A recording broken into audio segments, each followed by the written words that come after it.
All right, welcome to another edition of Track for Track. And if you are aware of how I've been doing these track for track videos are really my way of letting people see behind the scenes, or hear behind the scenes mainly, of what goes into each album that I put together, what inspired the beats, where they were made, how they were made, what went into a lot of the songs, and what inspired them and so forth. And because I live as a nomad, I'm often able to do these in various locations, and which kind of adds to the to the mystery of how records got put together. In this particular track for track, we're going to be talking about the EP that I put out, kind of teaser EP called Godfilled Prophecy, which is really, if you will, a second edition of the album that I did, the first EP called Prophets and Prophecy.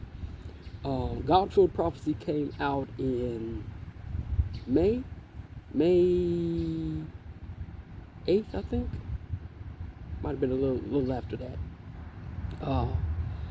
And it really, May 18th, it really is just a combination of just a few songs that I had recorded that either got put on albums and I did, kind of beat remixes for them, or did acapellas for, and so forth. And so I just kind of took whatever little extra stuff I had right before I put out my album 45, while I was finishing up the last writings of that, and said, okay, let me just throw something else out there, just kind of keep people in the mix of me putting music out, you know what I mean? So that's what I did. Very proud of that project, even though it's very short. It's not a whole lot to it, but incorporates a lot of different things in there that were recorded in about maybe 6 to 8 months, that I really wanted to do something with, and finally had a chance to.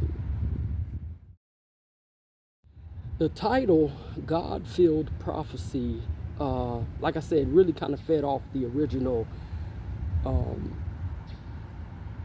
Prophets and Prophecy, the Prophet and the Prophecy EP that I put out. That EP came out October 5th of 2024, and it was released alongside my Feverish album, The Feverish Analysis of the Lascivious Pursuit of Cash Lee, that long title. But The Prophet and the Prophecy was a teaser album, and so with this one, it was my way of saying, okay, that's the prophecy. This is the, if you will, fulfillment that God fulfilled, not just for me, but also in me. So I'm the prophet, the prophecy, and the God-filled or God-fulfilled prophecy. So that's the mystery behind the title itself. And I just kind of ran with it. The cover art is a picture of me that I actually took in Albuquerque, literally outside of a small little venue, the art place where they had an open mic, and I just stepped outside, took a couple of photos, and now I kind of use them in my show promotions for now, you know what I mean, current photo or what have you. The album itself was all put together, mixed and mastered, or mastered up in Albuquerque, and like I said, I just took a combination of some of the different things that I was working with already, and just kind of packaged it, put it together, mastered the album, and then went ahead and put it out. And so, like I said, I'm responsible for all of the writing of my albums, for the most part, the production.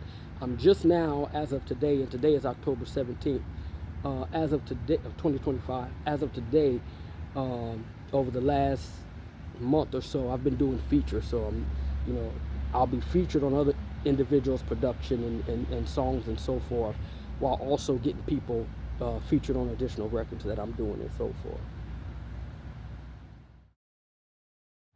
The first song of the album is Jab Jab, and it was something that I wrote, gee whiz, when did I write that song? Probably in the spring, summer of 2024. And my first presentation of it was on like a Facebook live video, or a video that I posted after I recorded. And it was a, somewhat of a prophetic song. In it, it was dealing with me and Adrian, who you hear me talk a lot about. The chorus, if you will, says, they say they want proof how I fet, P-H-E-T, fed off, prophesy. So that's my way of saying prophesying, fetting. They say they want proof how I fed off. Jab, jab, jab, jab is how I let off. They say they want proof of who I am. I gave them the evidence. They didn't give a damn. You know what I mean? And it was just one of those, stepping back into, right, I started off coming back into this by way of production via my MPC, which is actually sitting right here. About to go up there and make beats. I'm at a library right now, outside. And stepping back into music, I came in by way of production, so I didn't get to writing right away. But once I started to get into it, a lot of it was, okay, a lot of the things that I was going through as a, man of God, prophet, things I was dealing with religiously with other people and the attacks and so on and so forth. If you will, I kind of came out the gate. Let me discuss these things. And then it slowly progressed into other stuff and expanded it, every which way, and almost a tesseract. And so, I made that beat one day, and one day I was just grooving to it. I make a lot of beats, and I'll play them, and every now and then one will just catch fire, and it's just like, okay, I got to write to them. So I started getting into the buck and reclaim of the reward is based on belief that when in the sheath is still a sword. You know what I mean? So that's my way of saying, the way people attack oftentimes, they don't realize the authority, power. You can even look at it like with a gun. You know what I mean? If you come at me with a knife while I got a gun, it doesn't matter if it's in my holster or not. You get what I'm saying? If there's a distance to where you can't get me with your knife and I'm quick enough to get my gun. So it's the same thing with a sword. You know what I mean? Me having a sword and knowing how to wield it and pull it out quickly and so forth, you should be more aware. You should be less concerned that my sword is in my sheath and more concerned that I actually know how to pull it out quickly, utilize it. And you see what I'm saying? Do what I need to do to handle up on you. You know what I mean? So the buck and reclaim of the reward is based on belief that when in the sheath is still a sword. So knowing the ledge of the double edge is a sharp on the harp of grace, embracing the will of the Lord. That's almost a wielding thing, knowing how to use it by way of grace and listening to the Spirit of God and so forth, which y'all hear me talk about a lot. And it just kind of goes on there. It gets very bold. Standing your ground when the sky is the limit. Something embracing the period. I'm wearing enough hats. Fuck comparing the stats, because at the start I had already hit it in double digits. It gives off the energy of no matter where I start, or how much of a head start I give you, or what advantages you think you have over me, by the grace of God and the power of the Spirit I'm working in. And if you look at my music, and this is music that I made after that recording, that literally came to pass. Like, I've put out, 8 recordings of music in less than a year. We're coming up on a year. Matter of fact, we just made a year of my first recording, October 5th. So I'm about a year and 12 days into it. So right at a year. But me being behind doesn't mean I won't come out front. You know what I mean? So it's just a way of talking, jab, jab. It's interesting prophetically. This morning, one of the first things I watched was Layla Ali's finally coming out and addressing the Clarissa Shields thing. And it's interesting because I didn't, when I started to come to the library, because I have some stuff I'm working on up the street. When I started to come to the library, I didn't realize at first I was going to do this track for track. But I've been trying to get these done, you know what I mean, for each of the albums I already have out. And so this is one of the last ones that I got to get done, you know what I mean. But I just thought that was interesting, just since we're talking about prophecy, how Jab Jab is the first song on the album that I'm discussing. And something I saw this morning was Clarissa and Layla Ali this morning. So anyway, Jab Jab. Applaud the entry. Blah, blah, blah, blah, blah. That's set to come out on a project called Raising the Gods. And I'm gonna tell you what's interesting about that, about that particular album. Not just the song, but that particular album. Raising the Gods came about when I got back from, I don't know, was I coming back? I was either on my way up to or coming back. I think I was on my way up there to Colorado Springs last year during the summer, late spring, summer. And I was really struggling with the Checkmate album, which still hasn't come out. You know what I mean? I'm about halfway done writing it and still trying to figure out where I was trying to go with it and get my posture right lyrically, where I want it to be and so forth. Production is solid. So I've already had that mapped out, completed and so forth. And I was at a little local mom and pop coffee shop, and I was sitting there making beats, and I prayed. I was like, Lord, I really need help, writing the rest of this album or whatever. And He gave me another album. I started making these beats, and the beats started to go in a different direction, and it started to, you know what I mean? I started getting in this posture of going a different direction, aggressively, lyrically, and so forth. And this was the first song that if I'm correct, that came out. It was one of the beats I made, no samples. It was all utilizing stock sounds out of the MPC-1. And I just got into it. God made me with a boom bap. I came out and gave the pretty nurse a moon slap. She giggling, told me stop wiggling. She cutting the cord, winked and wrote on my name button, the Lord, baby. My mic stand happened in stages. The first page is written off in Vegas. A slight rest when rolling the dice still has me talking shit, pitching semicolon advice. I mean, it's like preparing like preparing a paragraph with better math. Pythagoras and Euclid would tear in half the very notes that make the sound of a really good theorem, bitching so loud that you can hear them from the grave. And I just started going off, and then that turned into making the second verse and so on and so forth. And so, again, that's where the song was born out of. It was like, okay, where I was going with the Checkmate is very bold.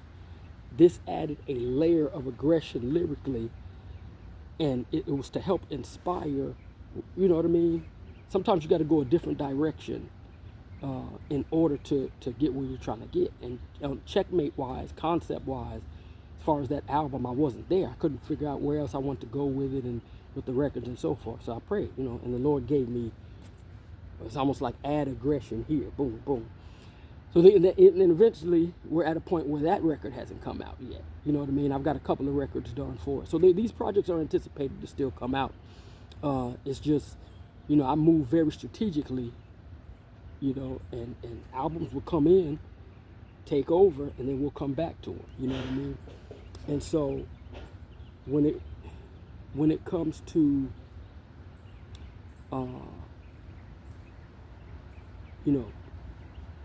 putting a record out and really getting a push in that direction, it won't be forced. You know what I mean? It will be relaxed, and everything will fall into place. That's how I knew the 45 record needed to come before the Truth Man album. It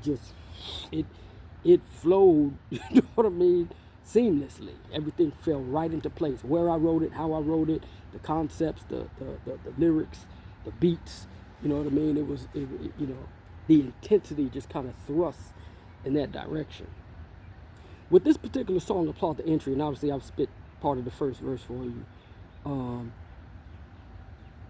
It's helping the people to recognize the divine nature that we're supposed to walk in, but I can only point to me, you know what I mean, in the expression of it as an extension of what the Lord Yeshua gave us by the Spirit. There's a lot of people who even who are predominantly Christian, who have zero idea of what being born of the Spirit means, and being filled with the Spirit means, and what being led by the Spirit means, what we're actually obtaining to. It's the divine nature.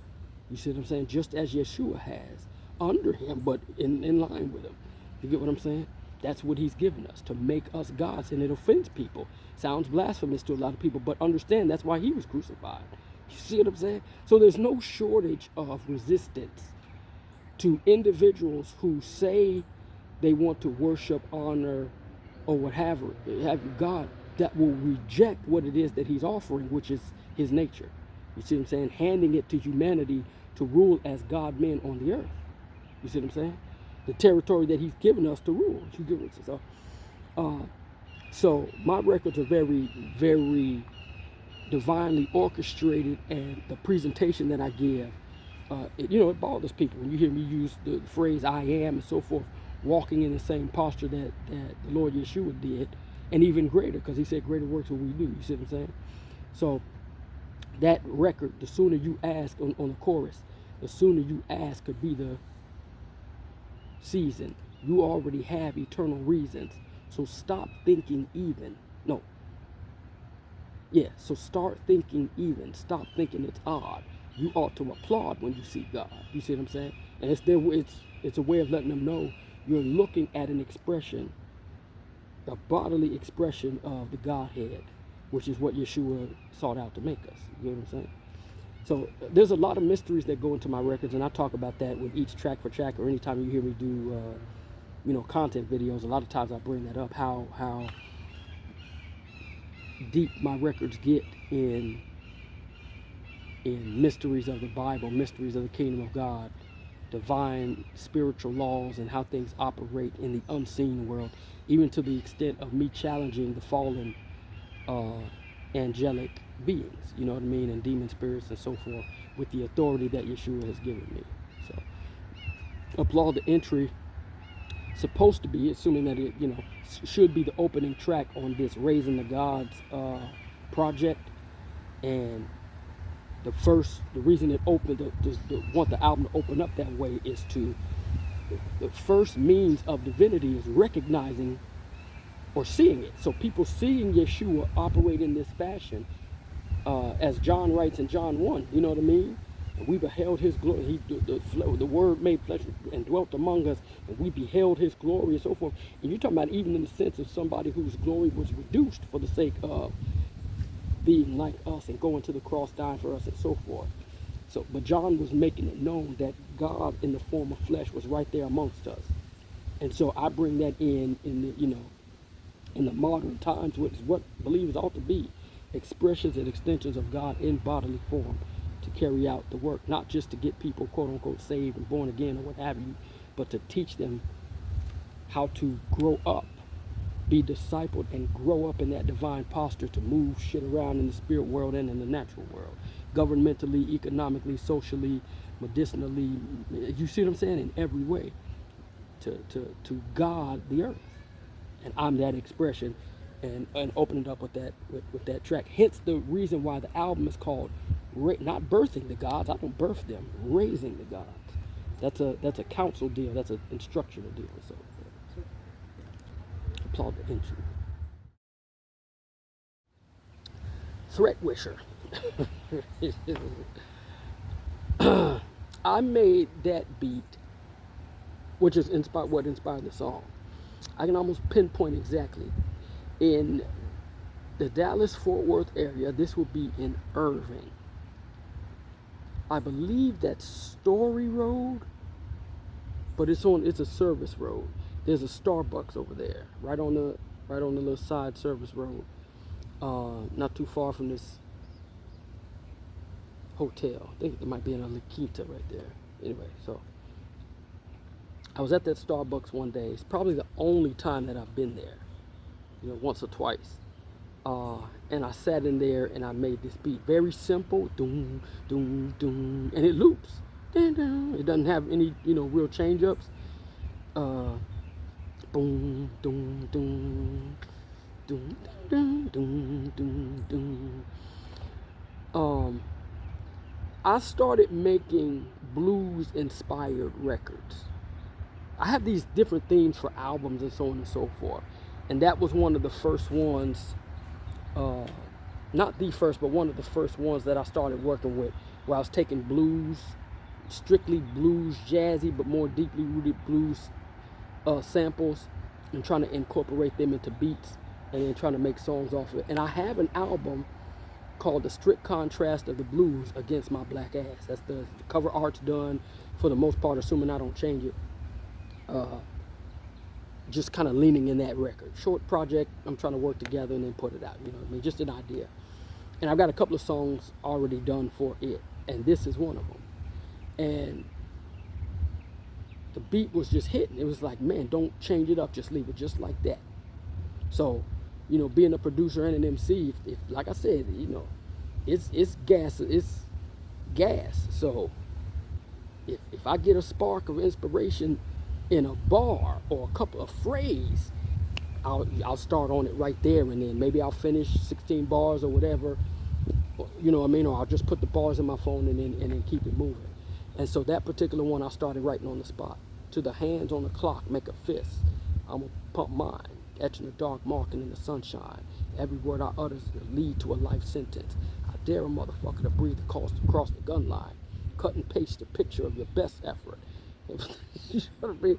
And it was another aggressive, another really aggressive record that is challenging both humanity, challenging me, or you know what I mean, individuals challenging my authority and what I'm preaching in God and so forth, but also the dark world challenging the Lord, you know what I mean, challenging the righteous,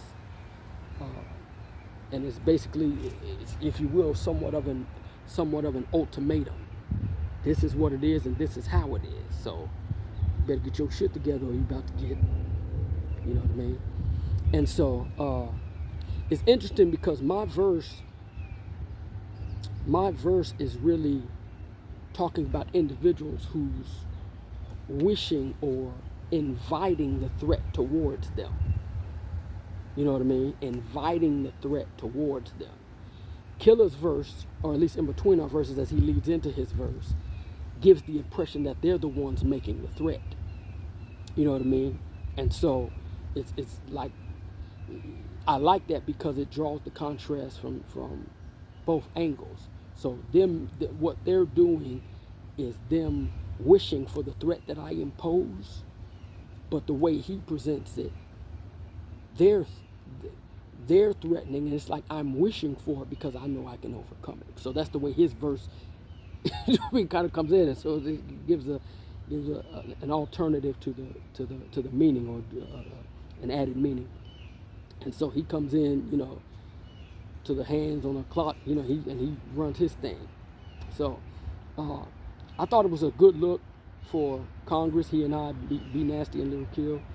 And we've done a lot of, not just our solo, not just our duo project, the inauguration, but also respectively we've appeared on each other's, you know, different records and so on and so forth. And it's been a good look for us over these last, you know, over this last year. It's been, we've done a lot. And I told him in phone conversation, because I said it at a show we just did in Lafayette. I said, you know, y'all can be humble about it. Me and Killer worked our ass off this year. You know what I mean? Over these last, since, you know, really since I came back in, he's always had that track record. But you start at the top of the year of just 2025, we've been gunning like crazy. And that's just what's come out. No, we're not even talking about what's being worked on that's already stockpiling and so forth. So it's a good look for us. I appreciate him, you know, because I do most of my recording, at least up to this point, I've done most of my recording at his crib. So I'll load up a beat, put my verse in, especially when I'm working on other records, you know, for an album, you know, in between while I'm working on, still writing, blah, blah, blah, get to a certain point and then pull up other beats, drop in verses, you know, tell him, okay, look, I got this for you, set up, blah, blah, blah, you put yours in, or he'll do the same. I got a couple of records I got to record now that I'm behind on. Go up to his crib and knock those out for projects and so forth. So this was one of those records. Again, as it appears on here, more than likely it's going to stay that way. Might get a little tweak into the mixing and so forth, but it's supposed to be on this project, Strict Contrast of the Blues Against My Black Ass. You know what I mean? A Land Rain in Our Kebinon is really just the acapella from a song that I did on my David album. The son of Solomon sung as a different kind of David. This was one of the harder records to write because the theme was very strict. And I've talked about this before. If you go and watch the track for the David album, this was inspired by a particular young lady who I have some dealings with, and I'll just leave it there. And some interactions we've had over a period of 6 years that just kind of grew and swung in a bunch of different directions, mostly on a friendship and business level, but then let's just say God extended me into opening the door for greater dealings. That's the way I'll say it. And very intentful and using that in this record to say my expression towards her is equal to Yeshua's expression towards the African people. You know what I mean? Particularly Al-Kebulon, would you say Africa, but the Al-Kebulon. And his desire to pour himself out in glory and wonder and blessing to the land and to the people and so forth. And seeing that in its, you read the scriptures where it talks about Israel and his promises to Israel as a nation, and those don't change. This is directed to the African people, you see what I'm saying, and his promises to them. This is not excluding anyone. This is a direct expression of what he wants to do for them, you know, for us, if you will. And so I wrote it that way. So it's dually expressive. My expression towards this young lady to be established in the beauty that I see her in, towards me, and me towards her, and then the same expression as Yeshua towards Al-Kebulon, the land and the people. You get what I'm saying? So it's very poetic. And like I said, it was the harder record. It was the last record that I wrote or finished, you know what I mean, and completed for the David album.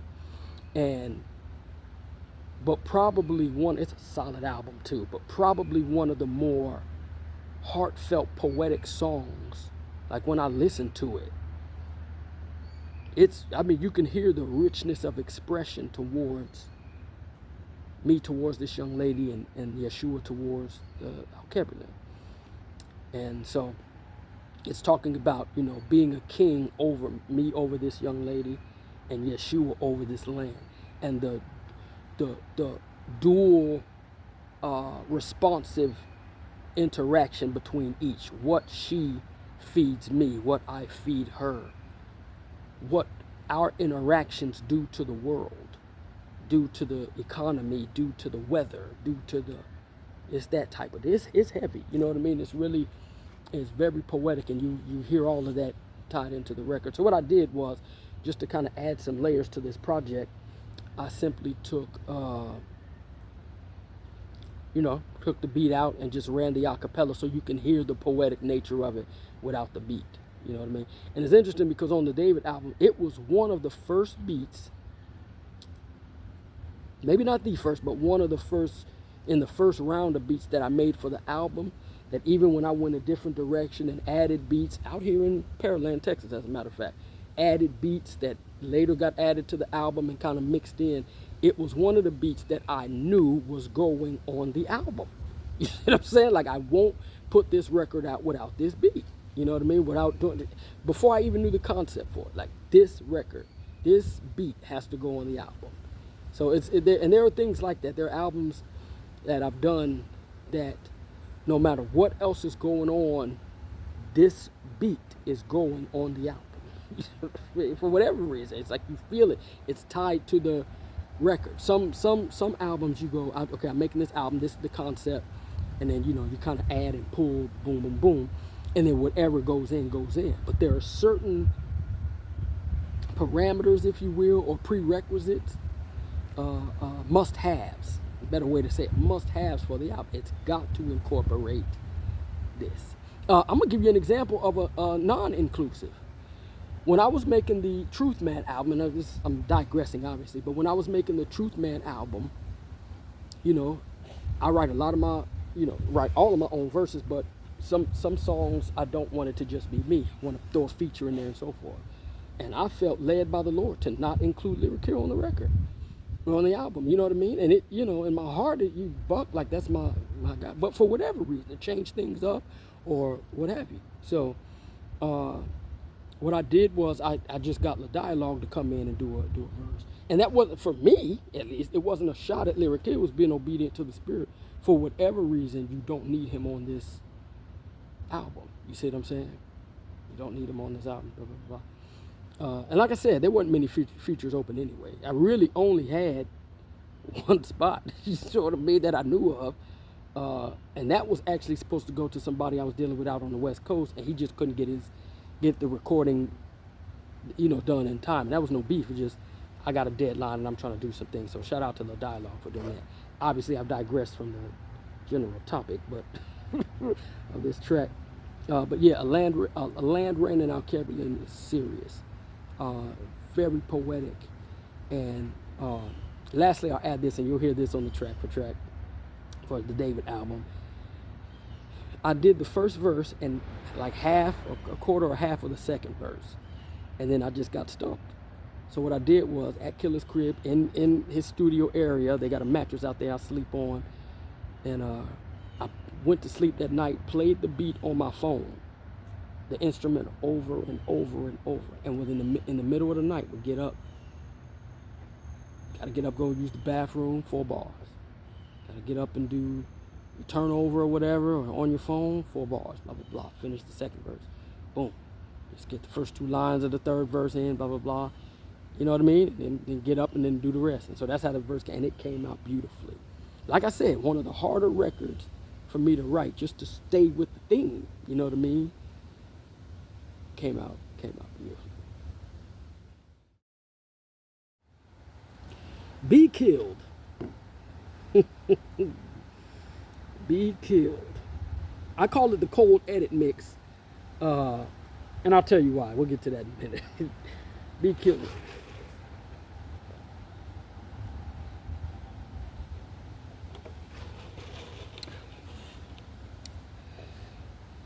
Be Killed was a beat that I made out in Colorado Springs. That was a different time, man. Colorado Springs was so awesome. It really was where not where my music was birthed, but where the maturation process started. You know what I mean? Coming off my two like dance beat albums, instrumental albums, and then gearing up to make the Justified Journey of a Nasty Nomad. So it was a lot of things came out during that time. And it was awesome. I didn't expect it. I went up there to work on the Checkmate album, and at a Starbucks, I think I was at a Starbucks up there, and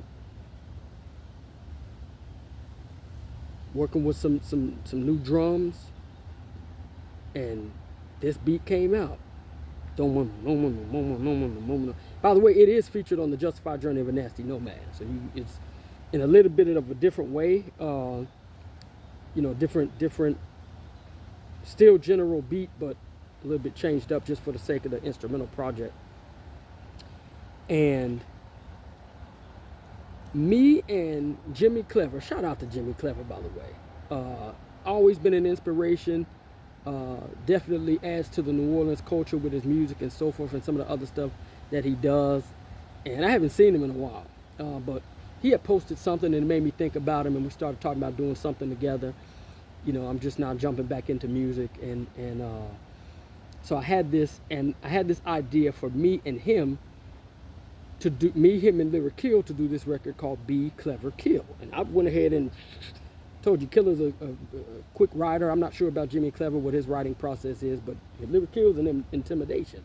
So I like to get my verse, like to go at least have some idea where I'm going with it, because and again, that's, he's just his ideas come a lot quicker and so forth. Is the way that he writes. So I went ahead and got my verse, if I'm correct, right there on the spot, for the most part. You know what I mean? Got my verse done, shot the beat to Jimmy Clever, and shot it to Lyric Hill, and I said I want to do this record. We'll figure out what project, blah, blah, blah. And probably the next time I came to Killer's house, I don't know if I recorded it then. I don't know if I recorded it when I was starting the Checkmate album. I don't know if I did it during the Feverish. I don't know if I don't remember exactly which session. Probably the Congress.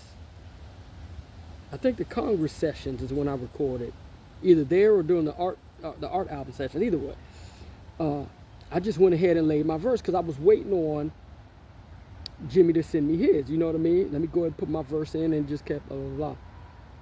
So what I did was, I had already had the chorus laid out. Boom, you know what I mean? Did all, you know, I laid everything out. Had a spot for Killer at the end, and then I had a spot for Jimmy in between. You know what I mean? And again, no real shade, no heavy shade. But I just started to get like, this was an idea where the title literally has his name in it. So Be Clever Kill. It's us three coming together, blah blah, putting this record together. And it was just taking longer than I wanted. You know what I mean? And for whatever reason, you know, I'm respectful of people's time and things they got to do. It's just, and I just have to catch you on the next one. I don't want to hold this record up, and that's not to say we won't do something with it down the road. But such a hard beat, you know what I mean? And I really like how my verse comes off, and then what Killer does, and so forth. And so I was like, well, shoot, I want to do something with this. We already got the song with the verses on the ends and nothing in between. And specifically, I was setting Jimmy up, you know what I mean, to put his verse in, and got the little nuances in there. So that's why you hear at the beginning of the record, you hear me announce all three. Kind of like, probably the only thing I think of when that happened. Y'all remember, is it called Got My Mind Made Up? With Corrupt. It's on Tupac's album. Method Man, and it leaves off Inspector Deck. You know what I mean? I think Daz is on it. And it's INS the Rebel. It's kind of that deal, you know what I mean? Where they left that in there in a couple of his ad-libs.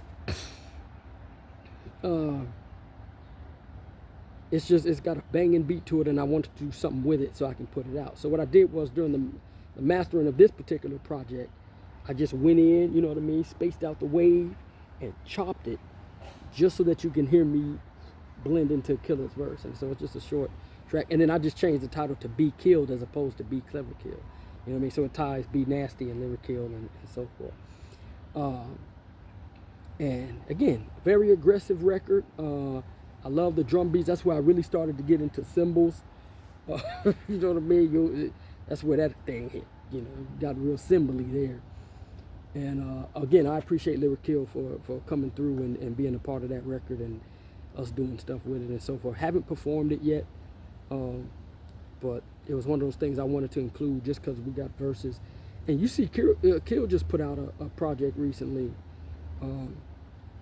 He records that amount of material, so it's like, okay, it's not necessarily like album focused, but let's put out what we got lying around. What else you gonna do with it? And in the digital era, where you can easily upload stuff to Bandcamp and you know, some of these other platforms, DistroKid, you know, these streaming platforms, and create content videos and so forth. That's why I do this track for track.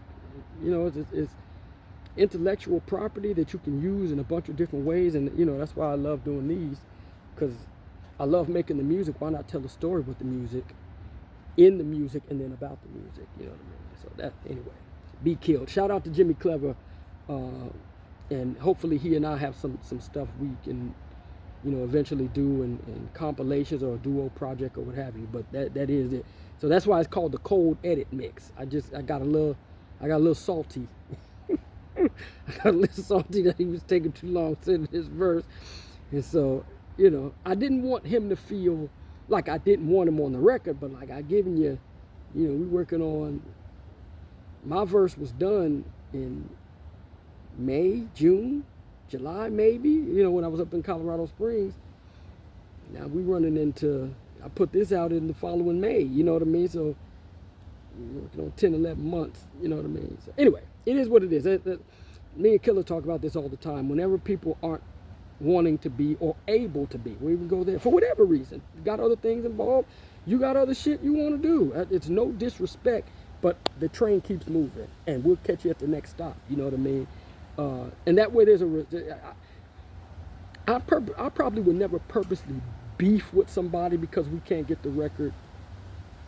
You know what I mean? That I want, blah blah blah. I want the authenticity of the timing fit. That's why the Congress record is so awesome. The timing fit. Me and Killer were of one mind to put it out on Inauguration Day. So when it's there, if we can do it, let's do it. If we can't do it, let's mutually agree to do some stuff, you know, down the road, and hopefully it comes out just as beautiful as other stuff. You know what I mean? Be killed. It's interesting. I just mentioned Congress and how we put the Congress album together. This No Term Limits remix, what I call it, the I Am Art remix. I took the beat from Can't Help It on my art album and just put it up. No other change. It just the cadence fit perfectly. It was the BPMs perfectly lined up, and I said this would be a good, you know, to put a good spin on what we were already doing with the Congress album. My art album was out of the crew. I think my art album was the next album to come out, and I think how it happened was I used the same session and put the beat in there. I think that's how it happened. It was by accident. You know, you load up, you just save a new file. I mean,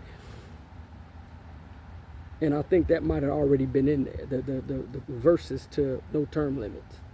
And so as I loaded the beat in, the BPMs fit perfectly. So I was like, well, shit. And I just kind of saved it off to the side and let it go from there. And then, you know, eventually came an opportunity to do something with it. So that's what it is. It's just a blend of the two records. No Term Limits.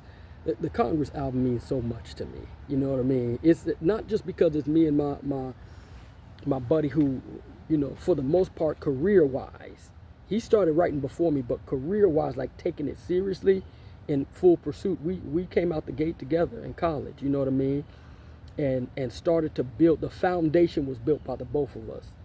And, you know, there was a certain point where I kind of broke off. I had a young lady I was into that I eventually married, and we're not together now, but so, you know, she started to take my time, and he started building a magazine. Like he's had a real focus on preserving the art and culture and so forth, and me not so much. Spiritually, I ducked off, and God did some other things with me and then brought me back in. So, you know, if you will, he laid the bottom half foundation, and I'm helping to build the monument that it is of us together and the culture itself. And that's why you can see I'm very plugged in, and I'm, you know, doing some things online like blog, and you see me doing videos and content and so forth. Like I'm back in it, but I had to duck off for a little bit, and when I was out, I was out. But the Congress album means so much to me because it's not just me and my buddy music cohort, but a good friend of mine who we've been through a lot individually and collectively. We've seen each other grow and take dives and you know what I mean. And for us to come back, it represents, just like we have Mr. J opening up, to stand firm on both feet, never accepting defeat, defend royalty, expect victory. That's black, that's man, that's black man, that's Congress. And I think he and I agree on that, you know, just on that short sentiment. And as you see the record, you know, progress, you can hear where we're coming from, both spiritually in different ways, soulfully in different ways. You know, the aggression, the sentiment. There's records on there. It's an awesome record. You hear Killer get real aggressive in.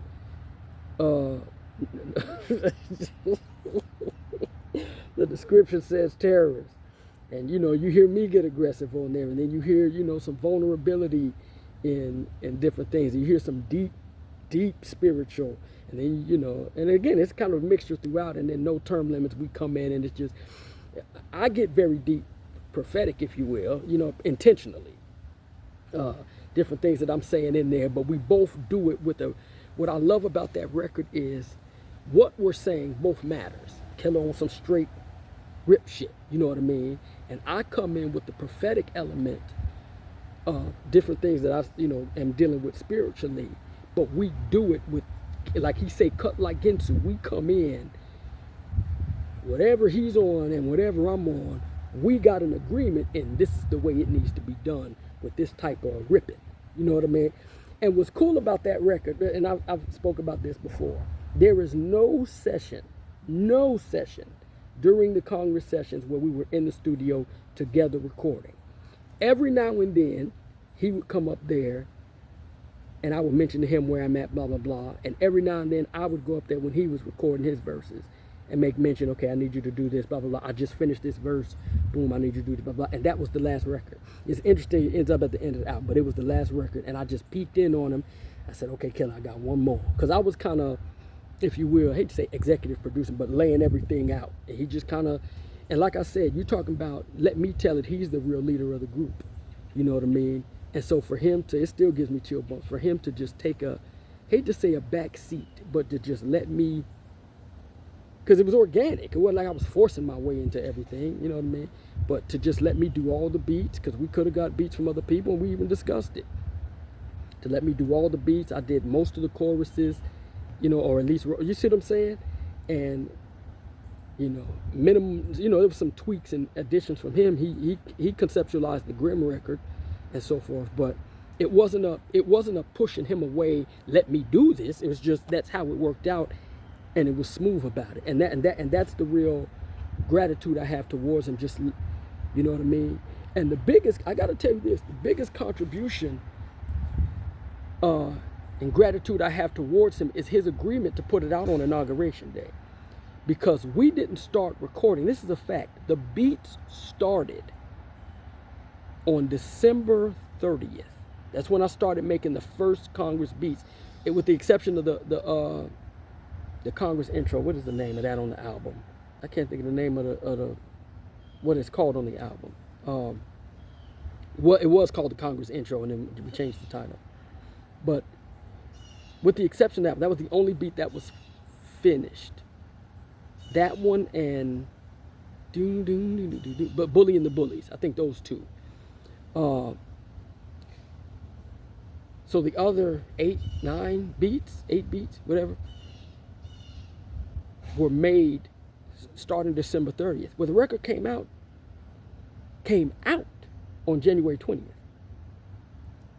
I didn't start recording until like January 9th. So we did the recording in less than 11 days. I came in for about 4 or 5 days, then I left his crib. You know, I'm a nomad, so, and I don't like to lay up on people too long. Plus, that gave him an opportunity to do his end. Then I came in, filled in, you know, on the back, and then he came back in, and then I went and mixed and mastered. But him agreeing to have it done by Inauguration Day, I let Killer do Killer. You know what I mean? We grown now.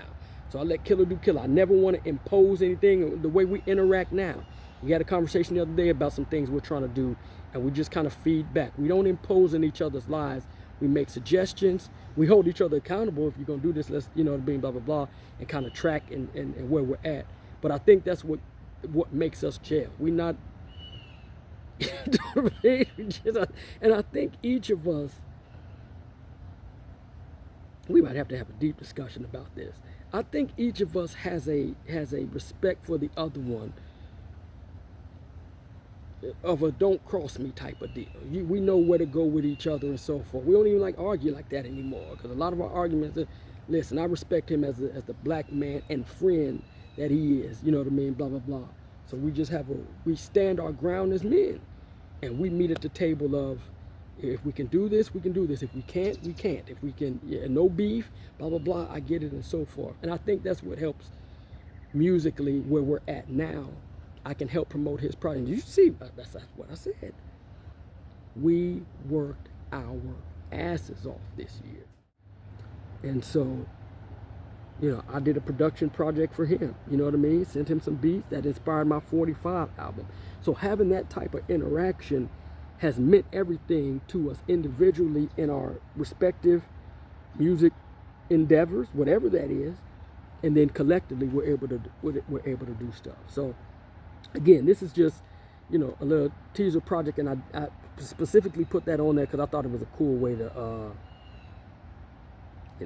cool way to just kind of mash some things together. You know what I mean? My art album and the Congress album, and kind of put that together. But those two verses, we rip our asses.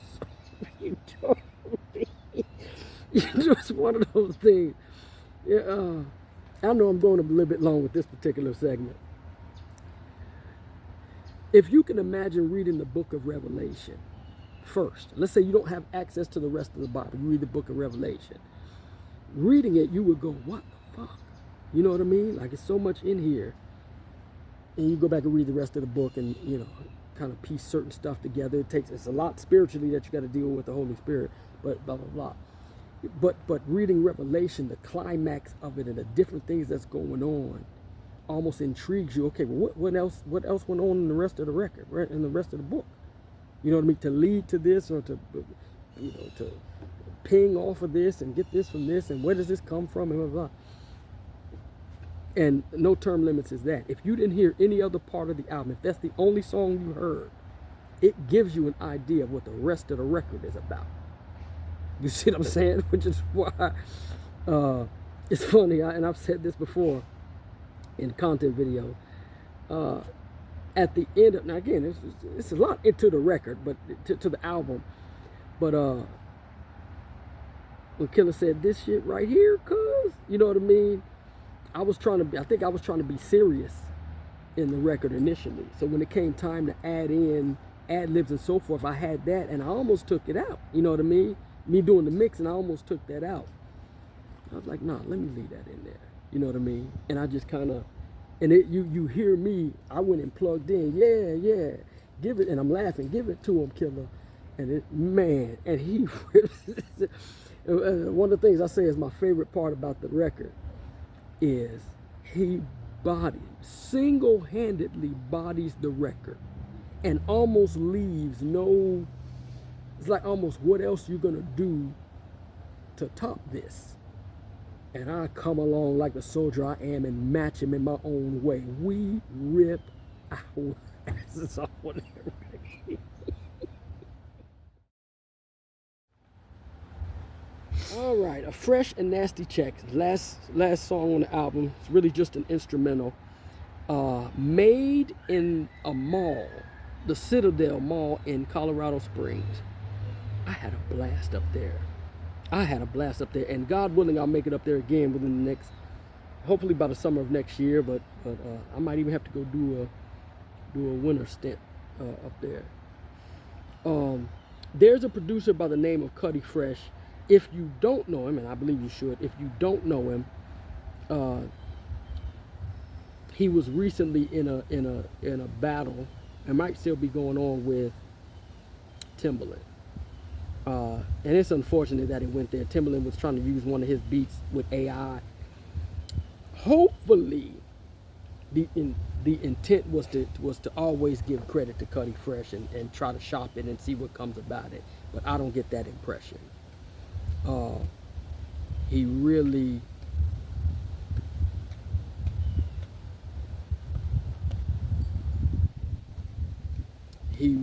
took the beat and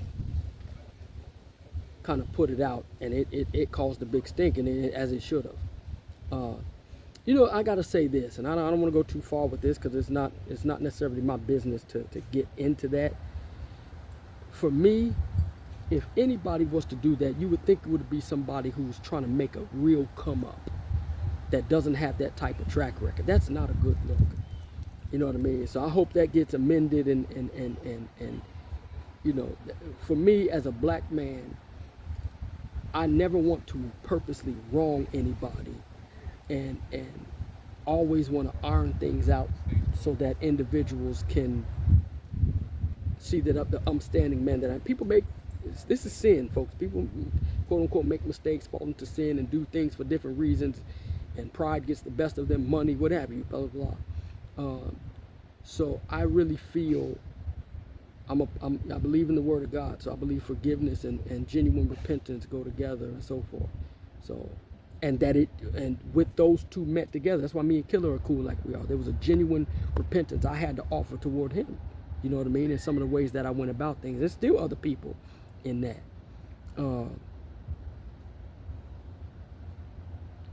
So I hope that gets amended. That being said, Cuddy Fresh, that's that individual. I don't remember when I got on him, but I started seeing his videos. He's got a nice sound with his beats, you know what I mean? And he's always doing content videos for him and so forth. And I dig him, you know what I mean? And hopefully he's doing well for himself career-wise and in his music. That being said, he posted a drum, him playing the drums, like a little drum riff, and he's like, sample this. He put it out there for people to sample. And I was in Citadel Mall, had brought my beat machine, and I was like, well, let me see if I can do something with this.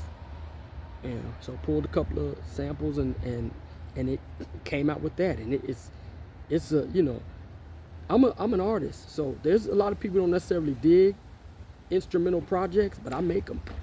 You know what I mean? And I'm due for another one, an actual instrumental, as opposed to just beats that I'm, you know, there's beat tapes, an actual instrumental journey type project. And I'll be working on one soon or whatever. And but so I put that together, and then I shot it to him. I don't know what he did with it, you know what I mean? If he even saw the video that I put up, that I tagged him in and so forth. But I definitely, you know, I'm an artist, so I'll do different things. I've taken one girl who was playing like the flute or something, and she said, sample, do something with this.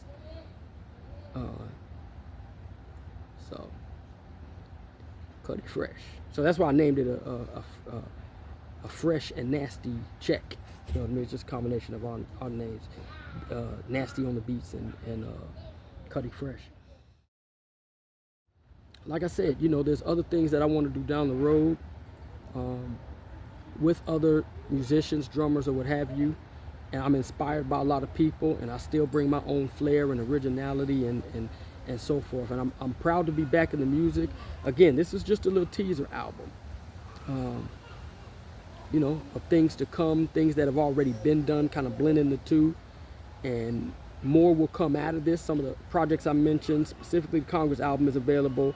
The Son of Solomon song as a different kind of David is available. All of my Bandcamp. Congress is up on streaming platforms because I let Killer take the reins on that end, but it's on my Bandcamp. And so, the strict contrast of the blues against my black ass.